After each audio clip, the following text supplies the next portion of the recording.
je sinize mbona umuperezida mubi kuri Afrika nka Mandela.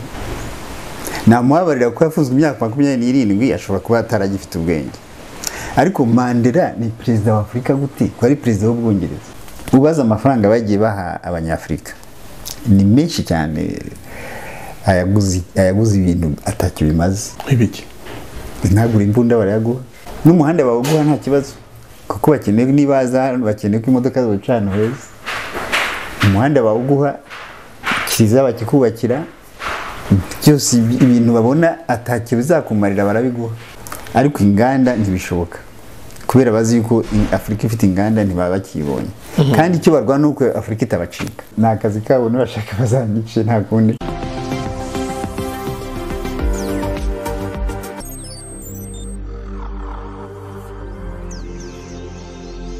Mu kiganiro gitangutse twaganiriye uvuga uti abanyafrika bakwiye gusubira ku isoko, gusubira ku bunyafrika bwabo. Ariko nanone abantu bakavuga bati mu bintu bya mbere isi ikeneye, mu bintu bya mbere umuntu kugira ngo yidevelope akeneye ubumenyi. Uyu munsi tugiye gusesengura ibijyanye n'uburezi. Uburezi Dr. Rusabagirishya kugira ngo agire doktora yarize.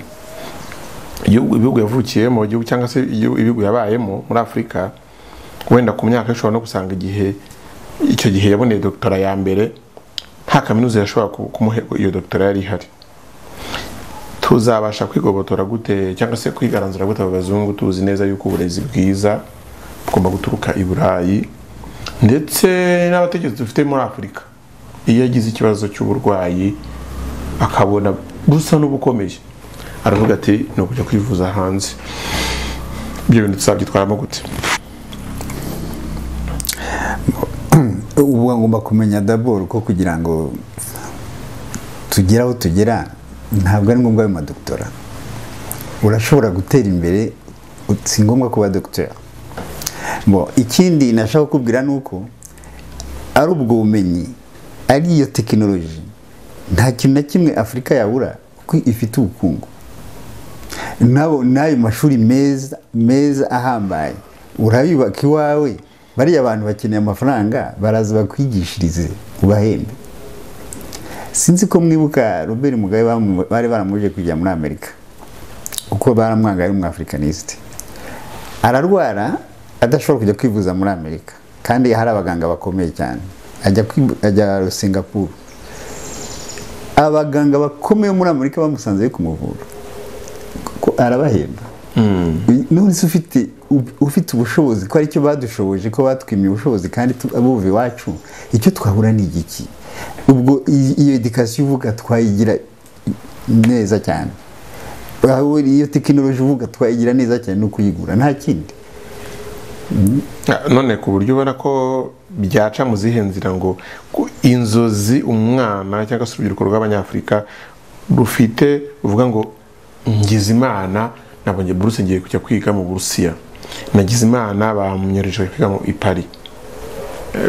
Birashoboka yuko umwana w'urubyiruko w'umunyafrika yatangira kiyambura ayo mahirwe kumva yuko kujya Paris atari byiza, ntacyo arusha Afrika? Birambaze mbona abazungu babyumva gusumba mwebwe. Muribuka Macron wa France muri kampanye yitoza kuba perezida ari kumwe na Marine Le Pen. Marine Le Pen twaramwanga kera kuko yangaga abayimigrant nasi kuva kuri si, ariko mu nyuma naje gusanga ari we wari ukwiye gukundwa. Ahubwo yababwiye ngo iki? Yarabwiye ati aba banyafrika baguma bazi iwacu nitwe tubitera, turakenesha ibihugu byabo, turakenesha Afrika, baza bakurikiye amafaranga yabo. Nimurekere Afrika ekonomi yabo, mureke iyo France fa muyikureyo, mureke Afrika igira amafaranga yayo, ntabazagaruka iwacu. Atahubwo uzasanga abana bacu ari bagiyeyo. Murabyumva? Ibyo ndumva biza gusubiza ikibazo cyawe neza. Igituma bashaka kujya Paris, igituma bashaka kujya muri Amerika, bagize ngo ni heza gusuma muri Afrika, nuko babona ariho bakize, ariko batazi yuko bakijwe na Afrika. Ibihugu ntubona ko ugiye kujya nko muri France bagize ngo baguha visa facilement, oya, ariko uri umugabo ntugenda sans visa kubera barashaka kubereka yuko ntaho bataniye France ari iyabo kubera bazi ko batunzwe na Gabo, ariko umuvuze Gabo gusa n'ibihugu 14 batunzwe na Gabo kubera peteroli n'amamine nakubwiye, narabikubwiye bya Gabo sinabisubiramo. Ariko uriya mwana wa Gipari ntabwo abazi yuko ariko agiye kubaho mu mafaranga y'igihugu cye, abazi ko ari amafaranga y'Abafaransa.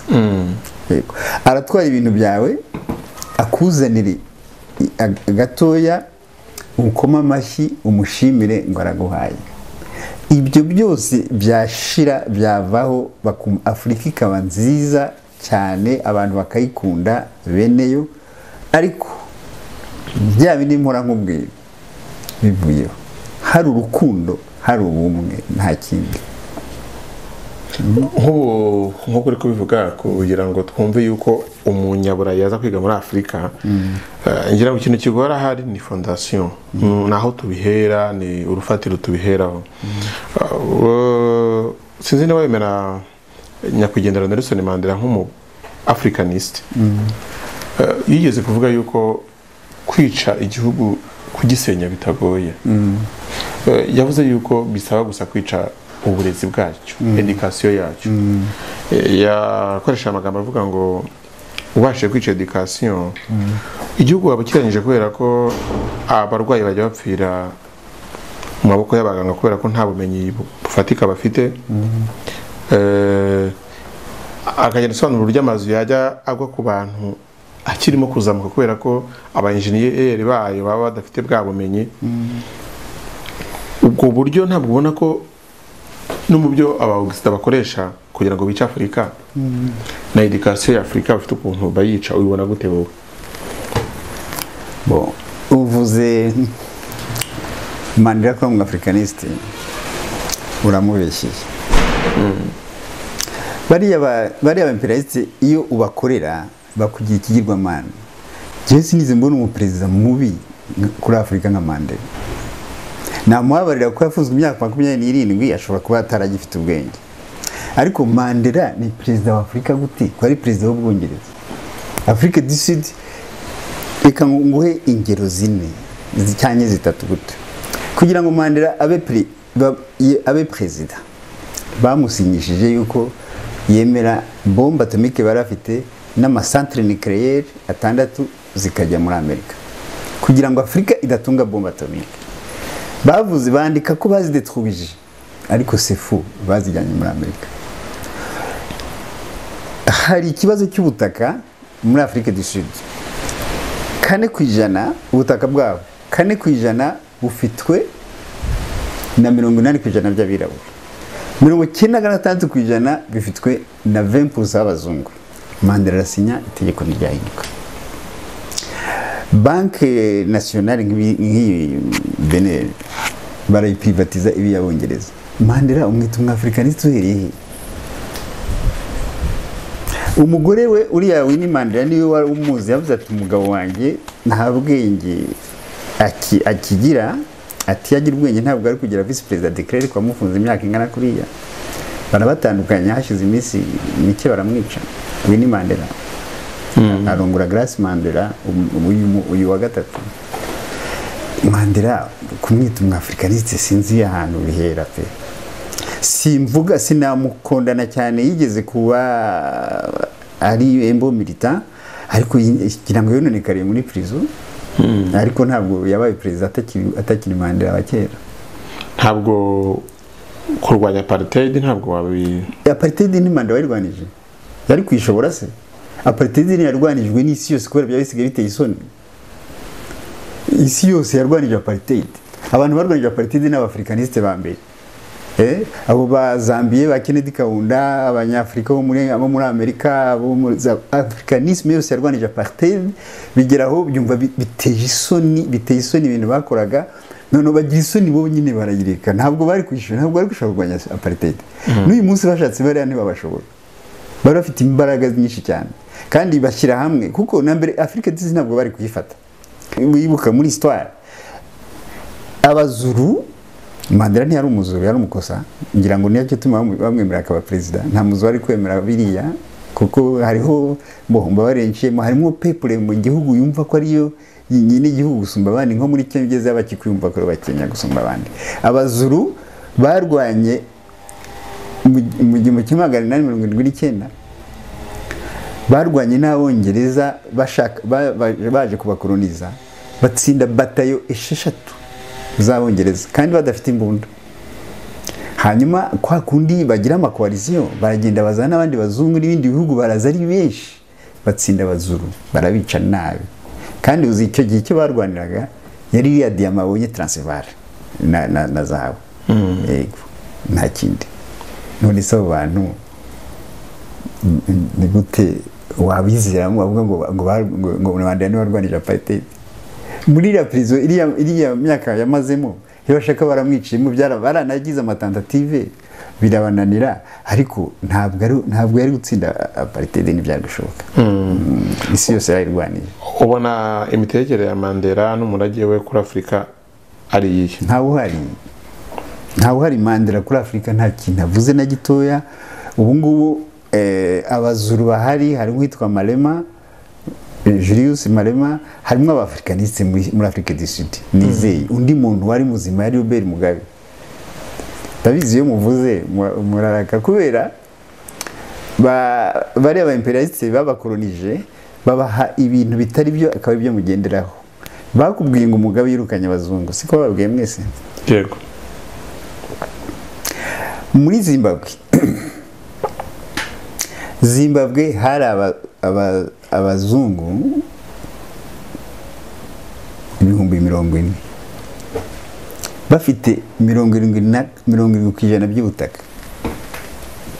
Usanga bafite amahegitari 100,000 kuri buri muntu badashobora no guhinga byose.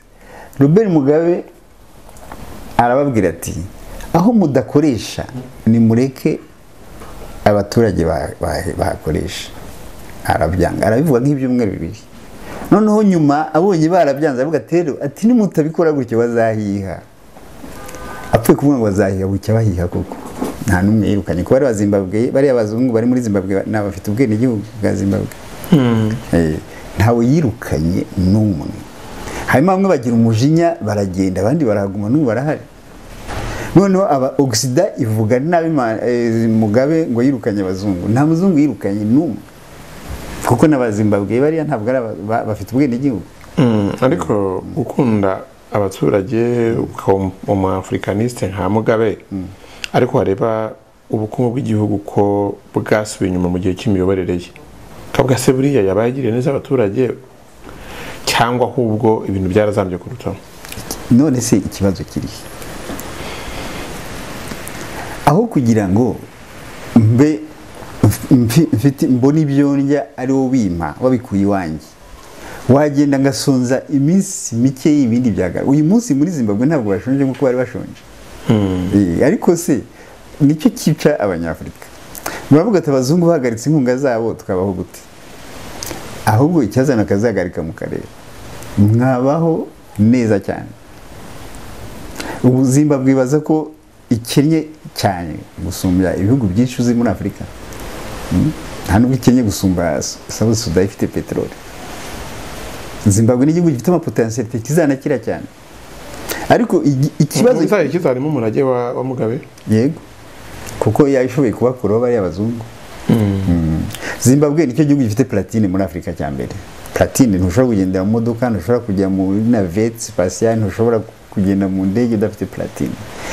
Ubu ngubu mperuka Abashinwa bamuhaye 10,000 miliyari yo gukora rafinerie ya platine. Abongereza aho babakolonirije ko batigiza iyo rafinerie.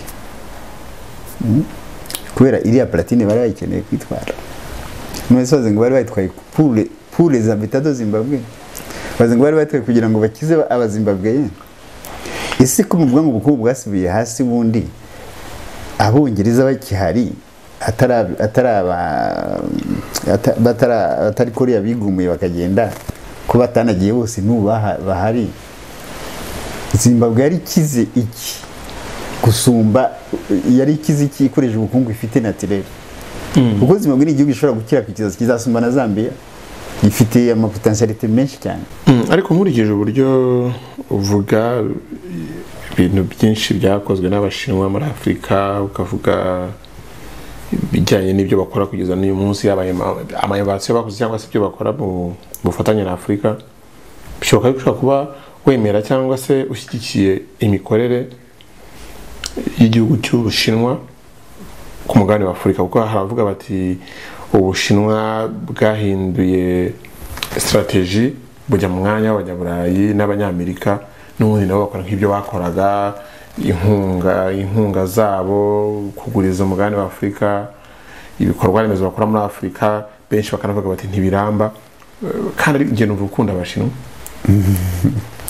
Ubundi nta bantu nanga mu by'ukuri, ariko ibyo uri kuravuga nibyo bari aba imperialiste. Burya iyo puissance imwe ibona hari indi iri kirazamuka, buri gihe haba ikintu bita rivalite, haba guhangana, aricyo bita sinzi ukuntu nakivuga piège de Thucydide. Aba puissance kera zari mu Bugereki na buhanganye na Troy, noneho hakaba intambara. Ubu rero Amerika ihanganye n'Ubushinwa. Urumva Amerika n'Uburayi niba bizi ko bikura amafaranga muri Afurika no muri Proche Orient, barumva yuko haje indi puissance Amerika bakaba batagifite Afurika ari ikibazo kuri Amerika. Birumvikana bavuge Chine nabi, ariko ubundi Chine nta gahunda ifite yo gukoloniza Afurika. Ariko hari ikintu bita influence muri izi tanu zitegeka isi, influence irimo, kandi kugira ngo ube hegemon mondial ugomba kugira influence. Izo izi tanu ugomba kuba uzifite. Hari influence. Chine iri kuri influence, hajya kuza muri Afurika gutanga inkunga no kugira igire influence gusa, nta kindi. Mwari magambo kuba Ubufaransa bwaha u Rwanda inguzanyo ya miliyari zinizi, ntabwo ngana nuko u Rwanda rwazihabwa n'Ubushinwa. Bingana gute? Ubwo Ubufaransa buhaye iyo inguzanyo, u Rwanda ruyikuye hehe? Bazi ngo rikura muri France. Ikintu bakura muri France ni iki? N'abasirikare bazana kwica Abanyafurika bazi ngo n'Abafaransa. Bazi ngo bari abasirikare n'Abafaransa. Abo usanga muri Centrafrique cyane bari hano muri Turquoise cyane bari n'Abafaransa se? No, ntabwo ari Abafaransa. Bapfuye barumva hari amafamiye muri France ajya mu muhanda ngo nibendamunize abana bapfiriye hariya. Bana abantu bita abaregionnaire barukrita mu mayire hehe, abantu ba mayibo barukrita bakajya mu mabase militaire muri Chad za privé hehe, akabarubaza muri Afrika. Abafaransa ikintu bazana muri Afrika cyavuye iwabo ni ikihe? Nta na kimwe. Niba bahaye inkunga u Rwanda ni amafaranga bakuye muri Kongo cyangwa bakuye muri Gabon, bakabaho dukeya. Simbona iyo nkunga Afrika ikwiye kwikuramo ibintu by'inkunga, ntibazaswe no kwivuga. Niba mwumva ko bari abantu babaha inkunga kubera kubakunda, numva ko babaha inkunga kubera ari contribuer, ari imisoro y'abaturage babo, aho muri ibesha cyane. Babaha inkunga bakuye muri Afrika. Kandi iyo nkunga ni uburozi. Sinzi kuzasoma agatabo Aide Fatale, ni uburozi, ni drogue. Aide Fatale. Kari ikirimo iki? Ni Mozambique. Donc ari kuvuga ibintu by'inkunga nyine ukuntu ari Aide Fatale. Ni umukobwa muri Zambia wacyanditse. Igitabo cyiza cyane cyatuma mumenya. Erega hari Abanyafurika bamaze kumenya ukuri. Ni mwebwe gusa. Iriya nkunga ni uburozi, wayihagarika n'uyu munsi. Iriya nkunga ari ikintu abantu benshi bazabasha gusobanukirwa cyayo, cyuko ibijyanye no kwigira kwa Afurika bibera mu nzu ya Union Africaine, we wavuze ngo ni Union Européenne d'Afrique, bakaba bafatira imyanzuro bavuga ko bagomba kwigira, ariko bari kwivugira mu nyubako batiyubakiye. Mu yandi magambo, ushobora gusanga na budget yo bakoresha kugira ngo bahanira uko kwigira harimo vision bahawe n'ibihugu by'amahanga ni European ni European ibyo bintu na niriya kafe banywa ntabwo baba bayiguriye ibyo bintu ko nta sanse bifite biriya hariya nakubwiye ikintu kimwe babuze ni ikintu cyoroshye cyane ni ugukundana bakagira ubumwe nta kindi iyo Union Européenne bakagenda babishatse bagashyira hamwe bakagira États-Unis d'Afrique na kiriya kizu si ngombwa iriya nzu ni ngombwa iki ntayikenewe États-Unis d'Afrique zirakenewe kandi pe biririja n'ibitaba kizaba ikibazo reba nk'ubu Afrika ntigira ifaranga nta banki centrale africaine iriho hariho banki centrale africaine Afrika igira ifaranga rimwe ibibazo basubira kubikura hehe erega no kugira ngo Union Européenne ifinance kuko kugira ngo Afrika ibe hamwe ntabwo ari imperialism yitinya gusa na Chine n'ubikeneye matière première hano Afrika ibaye imwe nayo byayigora yayibona yabona iyo matière première ko nako ntiyayibona kuko na Afrika ishyize hamwe itanga produit fini ntabwo rero niba Chine yaratanze amamiliyari magana angahe yubaka Union Européenne ntabwo ari ugukunda abanyafrika biriya abantu bose bashaka Afrika itaba imwe nta kindi kubera niba puissance chinoise kugira ngo itere imbere d'une façon industrielle ikeneye matière première nazo ikura muri Afrika Uburayi na Amerika bakeneye matière première bakeneye na pétrole bakeneye ma minéraux atahandi ava Afrika ibaye imwe ntibasubira kubibona ntabwo basubira kubibona ibyo je te dis la vérité ntabwo basubira kubibona Afrika ibaye ibyo ntibyasenye umubano wa Afrika n'Ubushinwa umubano wose hari iyo umuntu agukunda kubera icyo agukura wavuga ngo umubano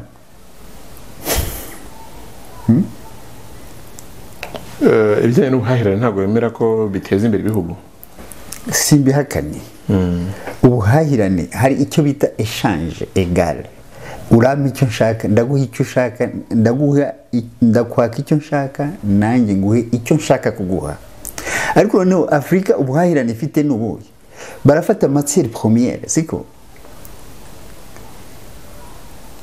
bakaguha produit fini ihenze inshuro 10 gusumba matière première batwaye ni gute ibyo ngibyo wabyita ubuhahirane baraza barafata petroli nk'umusayo bajyane bazagore petroli filtre bakuyemo ibindi byinshi bifite amaproduit menshi zayakubwira nugaruka agera ku 180 bakuzanire essence cyangwa mazutu ku giciro kikubye inshuro zirenga 8 bakuye bajyanye na musayo ibyo ubyita ubuhahirane twe ngo twahahiranye n'Uburayi baduhaye petroli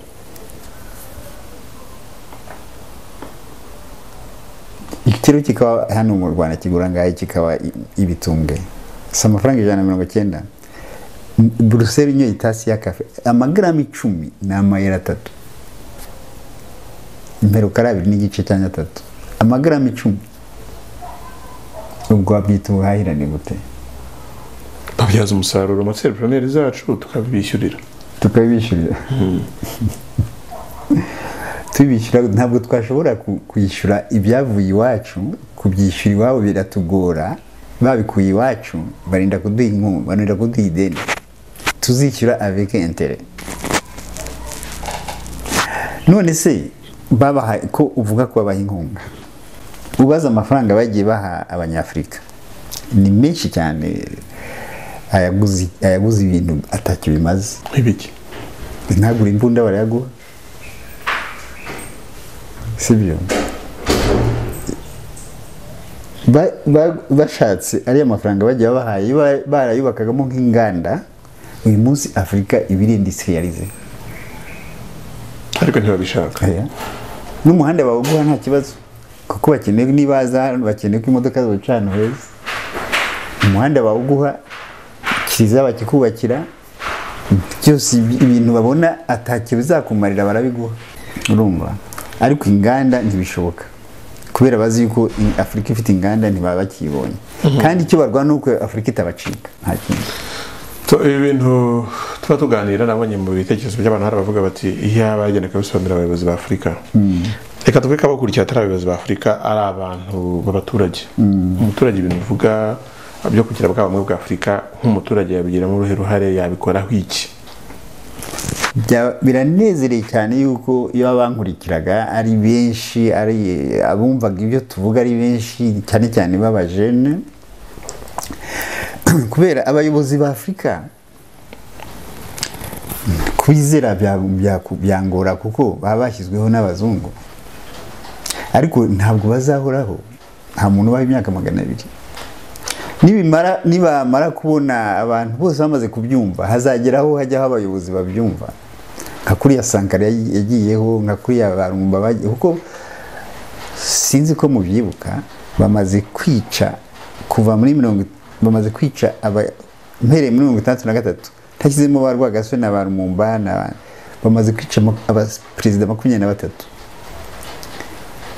Abaperezida 23 batekereza nk'uko dutekereza, badashaka, babona yuko bakandamijwe n'iriya colonization. Tugana ku musozo, ubwo ntibyatuma nyine n'undi wese abona ko azanga kwasiga ubuzima, akanga kugaragaza icyo atekereza, bityo bakajya nyine bakurikiza ibyo abazungu bashaka. Utunabisubiza no muri kimwe mu bibazo nabonye, abantu baza ati uyu mugabo akavuga ukuri cyane, abazungu nawe ntabwo bazamuhitana. Nta kazi kabo n'abashaka bazanyice, nta kundi. Igituma rero ibyo uvuze n'ibyo harimo abagira ubwo bati kanaka baramwishe nanjye banyica, ariko noneho iyo bayarebaga ati bamwishe kubera iki, amenye yuko bamwishe kuko yavuze wenyine, noneho bamenya ukuntu batamwica. Kubera uriya mu perezida nka Sankara, nkunda kuvuga Sankara cyane, mbabarire ni benshi bankwame nk'uruma ba Olympio, Sylvanus Olympio muri Benin, kubera yabaga ari umwe bakamwica, ariko bashyize hamwe ntabwo umuntu yaza ngo abice n'ibishoboka. Nicyo gituma mbwira nti ini Afrika nta kimaze. Nka kuriya bishe Sankara, Oyiwa yari hari icyo yavuze, bamwisha maze amezi 3 avuye muri Oyiwa asomya disikuru yo kuvuga ngo ntibishyura amadeni. Nyuma y'amezi 3 baramwica. Hari umuntu wo muri Oyiwa wavuze ikintu na kimwe? Sankara ni bamwisheje ubundi, Prito Gaddafi. Hari umuntu wo muri ini Afrika wavuze ikintu na kimwe? Bariya abantu bafinance ini Afrika bagira ngo izagumeho nyine uko nta kimaze, ariko ini Afrika ni hindutse uyu munsi ikaba Etats-Unis d'Afrique. Wareba ukuntu Afrika ihinduka. Reka ngushimire kandi nshimire buri wese wakurikiye ikiganiro, ngira ngo hari byinshi abantu baba bakuyemo, hari ubutumwa butandukanye baba bungukiye muri iki kiganiro. Ngira ngo n'ubutaha n'ubundi ku ngingo zitandukanye, ariko n'ubundi ziganisha ku kwigira kwa Afurika, mu gutera imbere kwa Afurika, turenda tuziganira no mu bindi bihe bizaza. Navuga ngo komeza ugira ibihe byiza. Murakoze cyane.